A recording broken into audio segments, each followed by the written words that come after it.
Hello my good friends, welcome back to another video. It is indeed another study with me, and today we are looking at the book Feminism Interrupted, Disrupting Power by Lola Olufemi, and in particular Chapter 2, The Sexist State. Look, I get radicalized by love. I get radicalized by love and by austerity and by work. It's easy to get radicalized just by paying attention to experience. Marion Bell. In 2015, Sisters Uncut, a feminist direct action group, turned the fountains of Trafalgar Square red. They cut, we bleed, they chanted. They marked the closure of over 30 women's refuges since 2010 as a direct result of austerity measures. The state organises our lives. It defines the parameters of the way we live, from what is legal and illegal, to the medical, social and political services we can access. The state refers to a central organisation that is in charge of everything from welfare and law to housing and policing. The state is everywhere. Its main mouthpiece is the government, which sets the laws we must live by. Academic Wendy Brown argues, despite the almost unavoidable tendency to speak of the state as an it, the domain we call the state is not a thing, system, or subject, but a significantly unbounded terrain of powers and techniques. Radical feminists have long critiqued the role of the state in propping up and maintaining sexist oppression, exposing how it helps to extend control over our lives and bodies, a control that is relentlessly justified as necessary.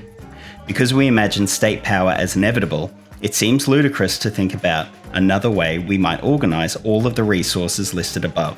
What might a world without a police force look like? How would we organise provisions for housing and welfare without a centralised body? When feminists call the state sexist, they mean that state provision, the allocation of resources, and the way oversight is carried out reinforces gender oppression by restricting women's freedom and ensuring that poor women have no means to live full and dignified lives. Historically, the ways that the state has suppressed women's freedom seem quite clear. From restrictions on voting rights, abortion, rights under marriage, and property ownership, we can name the ways the state mobilised its power to ensure women remained so-called second-class citizens. Liberal feminism tells us that this was a long time ago and that times have changed. Things are generally better for women than they were 50 years ago. Because we are living in an age where gender equality is a hot topic and public figures and politicians proudly state their feminist credentials, it is now harder to trace the legacy of this repression and to examine the ways that it continues to this day. The state has orchestrated a smokescreen, but what happens when we blow it away? The equality illusion. Critical feminism argues that state sexism has not lessened but merely shifted underground and taken a different shape. Perhaps the greatest trick of recent history has been to convince women that the state cares for their well-being and that the state apparatus values gender equity. Articles about gender pay gaps, our first feminist Prime Minister, Theresa May, and an obsession with the number of female MPs in Parliament hide the very insidious ways that the state continues to enable male dominance. For example, in February 2018, the Conservative government introduced their plans to pass a domestic violence bill with the intention of increasing the number of convictions for perpetrators of abuse. Some might view this tough approach to domestic violence as stemming from a care for survivors and a desire to protect them.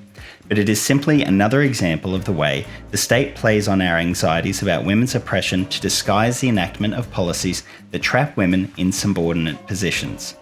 The Domestic Violence Bill is by no means a feminist piece of legislation. Its focus on conviction means an increased police presence, heightening the risk that women who are victims and survivors end up in prison. The bill suggests that in some cases, the deportation of vulnerable survivors to contexts they are wholly unfamiliar with may be the best way of helping them. Research from the Prison Reform Trust has found an increase in the number of survivors being arrested, despite the fact that their partners were the primary aggressors. 57% of women in prison are survivors of domestic abuse. The most pressing issues for survivors is not that their abusers go to prison, but that there is a safety net for them to fall back on that enables them to leave abusive situations. They need refuges, routes to economic stability, and adequate welfare support. Yet in the past 10 years, they've been faced with cuts to local authority councils, closures of domestic violence shelters, and restrictions on benefits.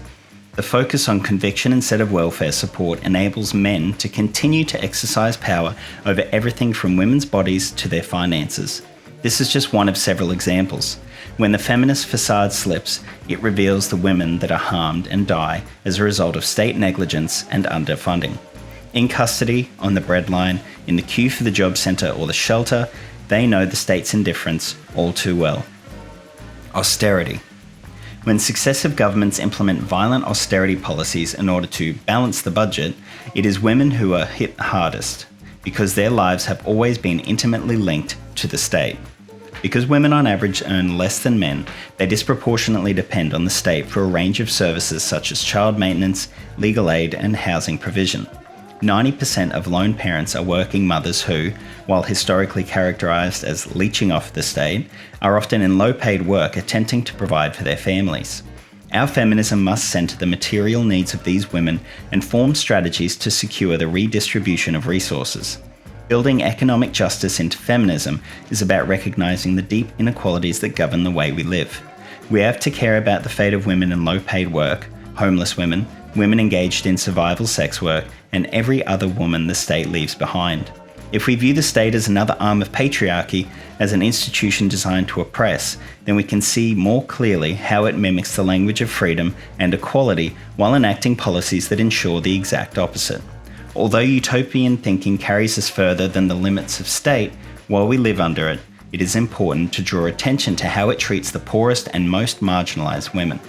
During 2010, the Conservative Liberal Democrat coalition government in the UK introduced a series of cuts to public spending. Studies from leading women's organisations found that 282,000 women were out of work for more than a year as a result, the highest number since 1995. 1 in 5 mums were missing meals so their children could eat, and 54.4% of women suffering from domestic violence would not qualify for legal aid under the new eligibility criteria. The House of Commons Library estimated that, looking at all changes to taxes and benefits from 2010 to 2017, 86% of the reduction in government spending was in spending on women. But this figure does not tell the whole story. The impact of these cuts is felt particularly by low-income black women and women of colour. If austerity is a sexist policy, it is also a racist policy. In their research, Professor Akwugo Emejelu and Dr. Leah Bassel found that African and Caribbean women have an unemployment rate of 17.7%. For Pakistani and Bangladeshi, it is 20.5%, compared to just 6.8% for white women. Women of colour who are employed are more likely to be concentrated in low-skilled, low-paid and temporary work, regardless of their educational qualifications. These vast differences are only exacerbated by cuts, trapping these women into a cycle of poverty. Austerity locks working-class, disabled and women of colour out of public life. It makes it near impossible for them to find jobs that will enable them to do more than just survive. Freedom is one of the core principles of feminist thinking. The ability to control one's life and circumstances and be free from harm are the building blocks for any life that is worth living. Reports by the Women's Budget Group found that as a result of cuts introduced in 2010, by 2020, Black and Asian households with the lowest fifth of incomes will experience the biggest average drop in living standards of 19.2% and 20.1% respectively. This equates to a real terms average annual loss in living standards of £8,407 and £11,678. We have to combat the state's logic that such devastating cuts are somehow necessary to secure the economic future of the country. What good is a country that refuses to place the needs of its citizens before capitalist advancement? When feminism is hijacked by the elites and feminist discourse seeps into the upper echelons of society, it is those with power that set the feminist agenda. They distract us from the ways that the state eviscerates the lives of poor women. What use is a chamber full of female politicians who declare themselves feminists if they step over dead women's bodies to do so? The state operates in secret. Often the most devastating cuts are made without public knowledge. Changes to child tax credits introduced by the Conservative government mean that from 6 of April 2017 onwards, mothers will only receive tax credits for their first 2 children unless they can prove that subsequent children were conceived through rape. The rape clause, as it is known, is just one of many examples of how the government's violent program of austerity ruins women's lives. If a woman must disclose to the state that she has been raped in order to receive child maintenance, her dignity, agency, and power over personal information is compromised. This change was part of a wave of reforms that merged individual benefit claims into one system. Universal credit is a single payment that has been phased in over the last couple of years. It means that instead of a series of benefit payments, a single amount is paid directly into the account of the highest earner. The state's logic is that this method reduces the bureaucracy required in applying for different benefits individually, but a single payment system means that individuals receive less money overall, requiring them to re-budget their lives. The government has repeatedly refused Freedom of Information requests into investigations over the number of claimant deaths as a result of this change. We know that thousands of disabled people have died as a direct result of government negligence surrounding personal independence payments, and the shift to universal credit has only intensified this. The policy change has had devastating consequences for women's economic freedom, as women are less likely to control the family finances. The new system ensures that access to benefits is most likely controlled by male partners. Here we see how, through policy, the state can actively take power away from women and hand it to their abusers. We might argue that this is an example of the state failing, breaking its promise to protect women. But what if this was always how it was supposed to operate? These kinds of policies pull the purpose of the state into sharp relief and beg the question, what other types of violence is it hiding in plain sight? Yarl's Wood and women's detention. Yarl's Wood IRC is a fully contained residential centre housing adult women and adult family groups awaiting immigration clearance. We focus on decency and respect in all aspects of care for our residents. We deliver our service based on a community model allowing residents as much freedom of movement and choice as possible. This is the opening paragraph of the Yarl's Wood website, accompanied by images of smiling women alongside their families. Opened in 2007 by a Labor government, this centre acts as a detention facility for those awaiting deportation. Often, women can be held there for indeterminate periods of time while they fight against their removal from the country. Most, if not all, of the women in detention are working-class black women and women of colour seeking asylum. They are locked in, unable to leave, and subjected to surveillance by outsourced security guards. Tucked away in Bedford, outside of the public consciousness, it's hard to think of a more potent example of state violence. Yarl's Wood is one of 8 detention centres across the country. Behind the promise of care and respect lay the horrors experienced by women in detention. We women here in Yarl's Wood did not anticipate our freedom would be taken from us or the impact it would have. We are on a hunger strike because we are suffering unfair imprisonment and racist abuse in this archaic institution in Britain. This is a desperate measure due to desperate circumstances. We feel voiceless, forgotten, and ignored. This extract from a joint statement released on the 8th of March 2018 by the women detained in Yarl's Wood illustrates their desperation. They used the statement to emphasise that, while celebrating women's suffrage, anyone who cares about justice should remain cognizant of the fact that women's rights are still under attack in the UK. A dossier, published in 2015 by Women Against Rape and Black Women's Rape Action Project, found gross sexual abuse and mistreatment in Yarl's Wood is commonplace.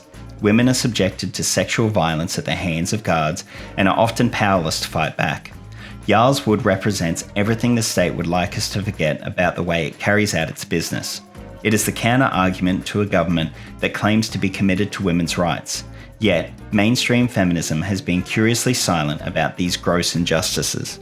When the state enacts violence on women of colour, black women, migrants especially, this silence speaks volumes. Aside from the racism inherent in mainstream feminism, one of the main reasons for this silence is that demanding an end to deportation and detention means moving beyond a liberal idea that protecting borders is a reasonable concern.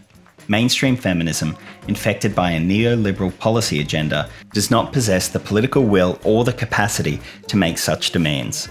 State killings. Dorothy Gross was shot dead by police as they searched for another suspect in 1985.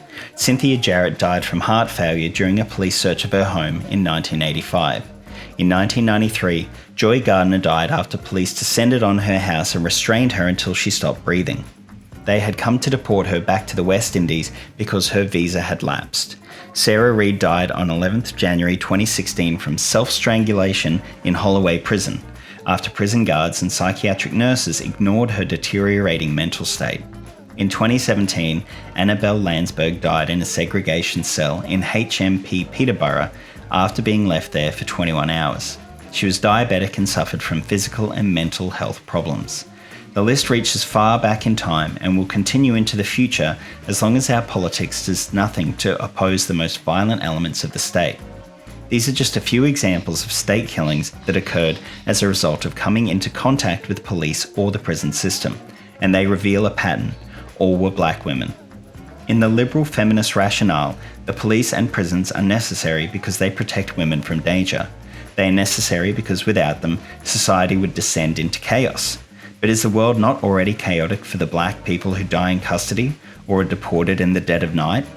It is not already a dystopian nightmare for the undocumented migrants and the women and their families who burned to death in Grenfell Tower as a direct result of state negligence, or those unjustly deported to their deaths in the Windrush scandal? If black women die disproportionately at the hands of the police, historically and in the present moment, we must ask, what is the purpose of the police and detention system? Is it right that some women must die so that others are protected? Do we wish to be the recipients of that kind of protection? When we understand race and gender as inseparable, there is no feminist case for the existence of the police. The police are deployed to do the state's bidding and are enmeshed in the oppressive consequences of this task.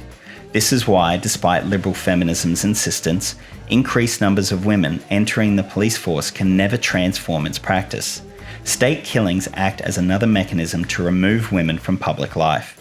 The state expresses itself through the use of violence. It then rationalizes women's deaths through inquest and apology. Coming to terms with this can shake the very foundation of what we have been taught about police and the court system being vehicles for justice. But what might a feminist response to state violence look like, and why is it important to craft one? A feminist response.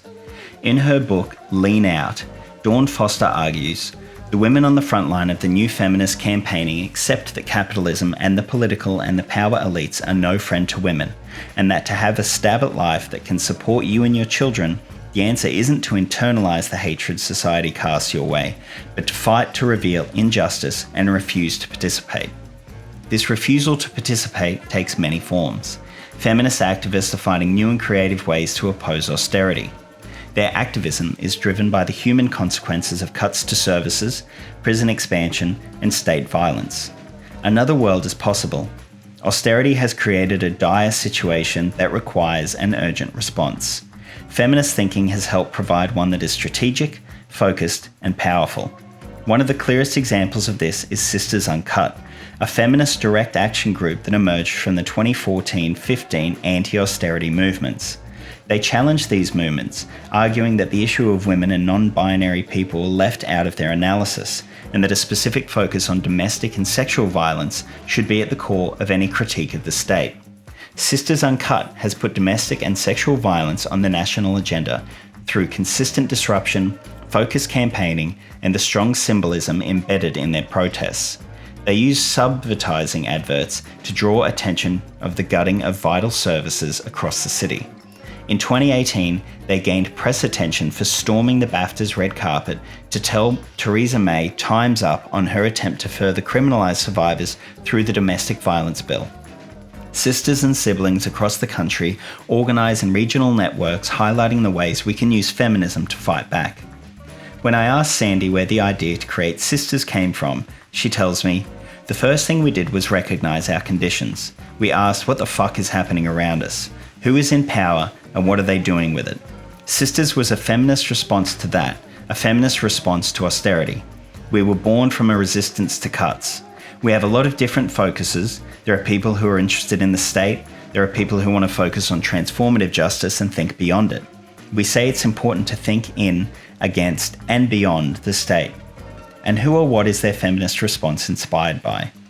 It's heavily influenced by the activists that have inspired us like Angela Davis, Asada Shakur, Audre Lorde, Olive Morris, I think our work comes from a feminist understanding of care. It comes from an understanding that gender oppression is fundamentally linked to wider exploitation of all people that happens in society. Exploitation that is enabled by cuts to vital services. Uprooting subordination means rethinking the ways we relate to one another. Our feminist work allows us to bring the concerns of domestic workers and migrant workers to the fore and give them the platform to speak for themselves. When we recognise the links between cuts, exploitation, and gender, we create the possibility for deep links of solidarity with people who are radically different from us. Using feminism as a base for our work allows us to change, think, and adapt and ensure that our focus isn't singular. Sandy sees direct action as a rehearsal for the revolution. It's a trial run, a way of enacting the kind of future you hope to build. Direct action allows us to take the fight to the streets, where the people are and out of the hands of the ruling class. If people can see it, they can imagine it. Direct action is a physical act that should be designed so that the story tells itself. It seeks to change power dynamics directly, rather than relying on others to make changes for us. We must be creative and flexible in the way we use direct action. We also recognise the ways that community organising can be utilised to help us imagine things that don't yet seem possible. There are no easy answers. When we first become aware of state violence, it can be overwhelming, disheartening, and impossible to think of alternatives. But feminist responses like this should bring us hope. Neoliberalism asks us to trust the state and turn our back on those who are dispossessed by it. Collective organising is one antidote to state violence because it requires us to work together towards common interests, an idea that is entirely antithetical to the individualism that underpins neoliberal thinking. Collective responses remind us that as much as it benefits the state to de-link and isolate us, we need each other to survive. In order to build a world that is worth living, we need to face up to the realities of the state's actions, starting with changes in local communities, defending shelters, youth centres, organising against gentrification, helps lay the groundwork for making cross-country and even transnational demands. A commitment to disrupting the state's violence when and where we see it takes feminism outside of the realm of words and theories and makes it a living, breathing set of principles. It reminds us that where we can make interventions, we should, and that only work that seeks to shake and unsettle the very foundations of the sexist state is feminist work. If you're still with me, thank you so much. I'd be super interested to hear what you thought of that chapter, as well as the critiques that it laid, particularly against the kind of liberal feminism that's in vogue at the moment. So leave them down below and I'll see you there.